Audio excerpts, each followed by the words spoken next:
नांदेड जिल्ह्यातील भोकरमध्ये ओबीसींची महासभा आज आयोजित करण्यात आली आहे। या सभेला ओबीसी नेते लक्ष्मण हाके संबोधित करणार आहे। लक्ष्मण हाके काय बोलणार याकडे लक्ष लागले। दुपारी 1 वाजता भोकर शहरामध्ये सभा पार पडणार आहे। सभेच्या पूर्वी लक्ष्मण हाके भोकर शहरातून रॅली देखील काढणार आहे। दरम्यान याचा आढावा घेतला आमचे प्रतिनिधी कमलाकर बिरादार यांनी। पाहूयात।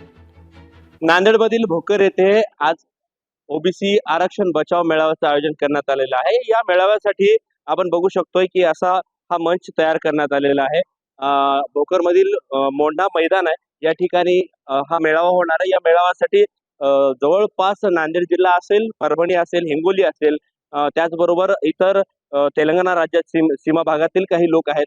हे ओबीसी बांधव जे आहेत त्या या मेळाव्याला येण्याची शक्यता आहे। जवळपास 10 ते 20 हजार इतके ओबीसी बांधव या मेळाव्याला येणार आहेत आणि या मेळाव्यासाठी ते सहभागी होणार आहेत। या मेळाव्यासाठी जे आहे ते प्राध्यापक लक्ष्मण हाके, नवनाथ वाघमारे हे संबोधित करणार आहेत। त्यांच्यासह जर बघितलं तर उमरी फाटा ते मेळावा स्थळ जे आहे या ठिकाणपर्यंत जवळपास 2 ते 2.5 किलोमीटर इतकी मोठी एक भव्य रॅली सुद्धा या ठिकाणी निघणार आहे आणि त्यातून सर्व ओबीसी बांधव जे आहेत ते एकोप्याची भावना जी आहे ती या ठिकाणी दर्शवणार आहेत।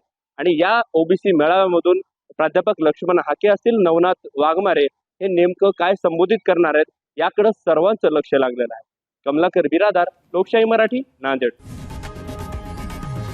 लोकशाही मराठी ऐका, पहा, जागरूक रहा।